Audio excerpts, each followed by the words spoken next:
আমার ফেসবুকের বন্ধুরা, ইউটিউবের বন্ধুরা এবং আমার যে চ্যানেলগুলি আছে, চ্যানেলে যারা বন্ধুরা আছেন সকলকে অনেক অনেক প্রীতীয় শুভেচ্ছা এবং আসসালামু আলাইকুম রহমতুল্লাহি ওয়া বারাকাতুহু।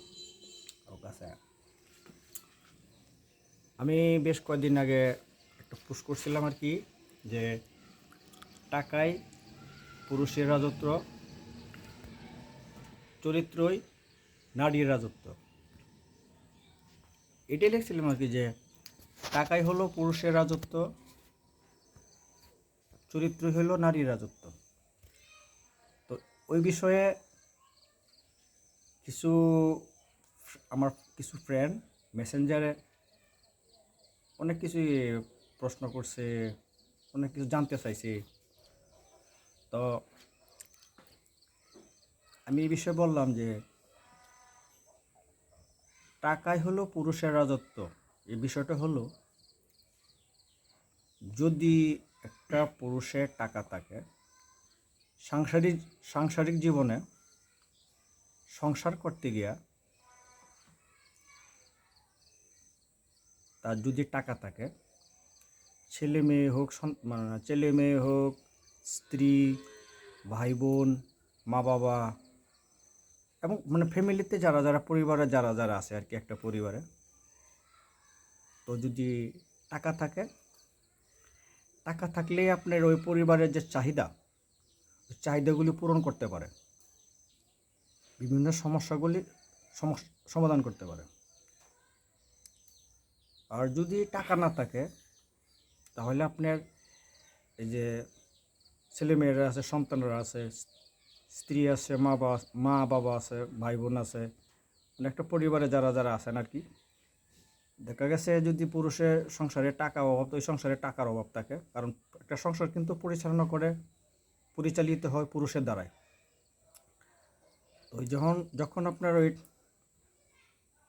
টাকার কোনো ক্রাইসিস দেখা দেয়, সমস্যা দেখা দেয়, তখন আপনার পরিবারে যারা আছে আর কি, স্ত্রী, সন্তান, বাবা মা, ভাই বোন, পরিবারে যারা আছে আর কি, তো যদি টাকার সমস্যা থাকে, অনেক চাহিদা, অনেক কিছুই দেখা দেয়, অভাব অনটন দেখা দেয়। তো দেখা গেছে কি সংসারে আপনার অনেক কিছু সুবিধা থেকে বঞ্চিত হয়ে যায়। তো যখনই অভাব দেখা দেয়, তখন এই টাকার সমস্যার কারণে চাহিদা পূরণ করার জন্য এই ছেলেমেয়েরা হোক, অন্যরা হোক, অভাবে স্বভাব নষ্ট হয়, তাই তারা খারাপ দিকে দাপিত হয়। এই জন্য বলছিলাম আর কি, কারণ একটা পুরুষের যখন টাকা থাকে, তখন আপনার তার স্ত্রীকে ভরণ পোষণ করতে পারে, তার সন্তানকে ভরণ পোষণ করতে পারে, তার মা বাবাকে ভরণ পোষণ করতে পারে, ভাই বোনকে ভরণ পোষণ করতে পারে, টাকার চাহিদা পূরণ করতে পারে। যা যা জানেন তো, টাকা না থাকলে চাহিদা পূরণ হয় না। এই জন্য বলছিলাম আর কি, যে টাকাই হলো পুরুষের রাজত্ব। টাকা না থাকলে আপনার পুরুষের রাজত্ব হয় না, কারণ টাকা না থাকলে ভালোবাসা পাওয়া যায় না। জানেন, টাকা থাকলে সংসারের যে যত চাহিদা আছে, সমস্যা আছে, দেখা গেছে। আবার এই যে সংসারে যারা আছে তাদেরকে ভরণ পোষণ করা যায় টাকা থাকলে। না থাকলে অনেক সমস্যা, অনেক কিছুই দেখা দেয়, অনেক সমস্যার সম্মুখীন হইতে হয়, অভাব অনটনে পড়তে হয়। তার ফলে কী হয়, ওই ছেলে মেয়েরা হোক, অন্যান্যরা হোক, অভাবে স্বভাব নষ্ট, তার খারাপ দিকে চলে যায়। এইগুলো পুরুষের টাকার বিষয়টা। আর এই যে বলা হয়েছে চরিত্রই নারীর রাজত্ব, এই বিষয়টা হলো, একটা নারী যখন সৎ চরিত্রবান হয়, তখন তার সন্তানগুলিও কিন্তু ওই সৎ চরিত্রবান হয়, কারণ মাই কিন্তু সংসারের বড় শিক্ষক। আর অন্যান্য বিষয়, মা যদি সৎ চরিত্রবান হয়, তাহলে ওই সংসারে ছেলে মেয়েরও সৎ চরিত্রবান হয় মায়ের আদর্শে। আর যদি এই যে পুরুষ খারাপ হয় কী কারণে, একটা নারীর আশ্রয়ে কিন্তু একটা পুরুষ চরিত্রহীন হয়, খারাপ হয়। একটা খারাপ অসৎ চরিত্রের নারী যদি হয়, ওই ওই অসৎ চরিত্রের নারীর কাছে কিন্তু পুরুষরা প্রশ্রয় পায়া চরিত্রহীন হয়ে যায়, লম্পট হয়ে যায় আর কি, জেনাবে বিচারিতে লিপ্ত হয়। ওই নারী যদি সচ্চরিত্রবান হয় তাহলে ওই নারীর কাছে একটা পুরুষ যায় খারাপ কাজে লিপ্ত হইতে পারবে না, নারীর আশ্রয় প্রশ্রয় পাবে না। এই জন্য আমি কথাটা বলছিলাম। আশা করি কথাটা বুঝতে পারছেন। আর সচ্চরিত্রবান নারী পাওয়া খুবই মুশকিল।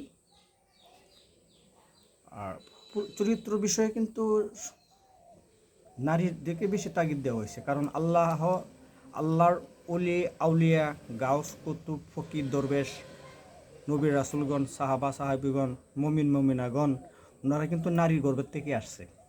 এই জন্য কথাটা বলা হয়েছে। যত উলিয়া উলিয়াগণ নবী রাসুলগণ ফকির বাদশাহ দরবেশ উলি সাধুগণ সাহাবা সাহাবিগণ মোমেন মমিনাগণ ওনারা কিন্তু নারীর গর্ভের থেকে আসছে।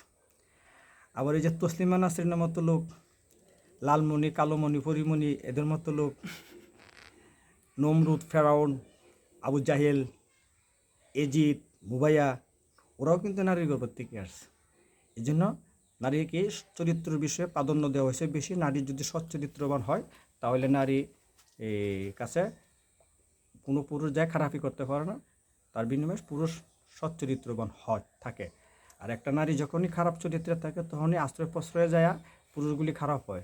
আর ওই নারীর গর্ভের থেকে যা আসবে ওই যে বললাম নমরুদ ফেরাউন আবু জাহেল এজিদ মুবাইয়া এই আরও যেটি নাম বললাম আর কি, বেশি কথা বলার প্রয়োজন নেই, অল্পতে বুঝে নেই। নারী টাকাই হলো পুরুষের রাজত্ব, চরিত্রই হলো নারীর রাজত্ব। অনেকে আবার মনে মনে দেখবেন, মনে মনে হোক এমনি যেভাবেই হোক আর কি প্রকাশ করে আর কি, যে একজন সচ্চরিত্রবান নারী অথবা সচ্চরিত্রবান পুরুষ, মানে নারী খুঁজে সচ্চরিত্রবান পুরুষ আর পুরুষ খুঁজে সচ্চরিত্রবান নারী। ওই ক্ষেত্রে আপনি যদি সচ্চরিত্রবান কিছু খুঁজতে চান তাহলে আপনি আগে নিজেকে সচ্চরিত্রবান হইতে হবে, তাহলে আমি সচ্চরিত্রবানের কিছু পাবেন। আপনি যখনই সচ্চরিত্রবান হবেন তখনই যিনি মিলানোর দরকার উনি মিলিয়ে দিবে। আর একটা সূরা নূরের মধ্যে আছে, যার যেরকম চরিত্র তার সঙ্গী ওই রকমই হয়। কারণ নারী যদি সচ্চরিত্রবান হয়, উলিয়া উলিয়া গাছ কুতুব ফকির দরবেশ ওই নারীর গর্ভের থেকে আসে। জানেন তো বড় পীর সাহেবের কাহিনী, ওনার আম্মার কাহিনী। বড় পীর সাহেব কিন্তু মায়ের গর্ভের থেকে কোরআন শিক্ষা নিয়ে আসছে, মায়ের গর্ভের থেকে কোরআন শিখে আসছে। ওনার মা কেমন ছিল না আপনারা সবাই জানেন, ওনার মা কেমন ছিলেন, এই জন্য বলা হয়েছে আর কি। তাই নিজে সচ্চরিত্রবান হন, ভালো কিছু পাবেন। জেনা বেবিচারী, পরের হক মারা, পরকে টগানো, কাউকে আগত কষ্ট দেওয়া, হিংসা অহংকার, এগুলির থেকে বিরত থাকবেন। আশা করি বুঝতে পারছেন। আমি মামুন কাজল, আমার জেলা কিশোরগঞ্জ, থানা হোসেনপুর, গ্রাম বাসুরচর। আর জীবনে যদি কেউ আপনার কাছ থেকে চলে যা কখনোই আফসোস করবেন না। আপনি যদি সচ্চরিত্রবান হয়ে থাকেন তাহলে আল্লাহ আপনার কাছ থেকে ওদেরকে সরাইয়া দিছে। আর আপনি যদি অসচ্চরিত্র হয়ে থাকেন, দেখা গেছে যারা চলে গেছে ওরা সচ্চরিত্রবান ছিল, ওদেরকে সরাইয়া দিছে। আমি মামুন কাজল, আমার জেলা কিশোরগঞ্জ, থানা হোসেনপুর, গ্রাম বাসুরচর। আমার ভিডিওগুলি দেখতে ভালো লাগলে দেখবেন, আজেবাজে কেউ কমেন্ট করবেন না। আর ইনবক্সে মানে মেসেঞ্জারে কেউ চেষ্টা করবেন যাতে ডিস্টার্ব না করার জন্য। তো এটি বললাম, চরিত্র হইল নারী রাজত্ব, টাকা হইল পুরুষের রাজত্ব। কারণ টাকা না থাকলে পুরুষের বাহাদুরি নাই, সংসারের কোনো চাহিদা পূরণ করতে পারবে না, স্ত্রীকে সন্তানকে মা বাপকে কাউকে ভরণ পোষণ করতে পারবে না, আর চাহিদা মেটাতে পারবে না। আর যদি এগুলি থাকে, টাকা থাকে, সবাইকে ভরণ পোষণ করতে পারবে, চাহিদা মেটাতে পারবে, অনেক কিছু পাবে। অভাবেই স্বভাব নষ্ট হয়, এটা তো জানেনি। আর নারীকে বলা হয়েছে সচ্চরিত্রবান হয়ে যায়। একদম সচ্চরিত্রবান নারীর কাছে খারাপরা কখনো আসবে না, চান্স পাবে না, সুযোগ পাবে না। ওর সাথে আল্লাহ আছে এবং রাসুল আছে।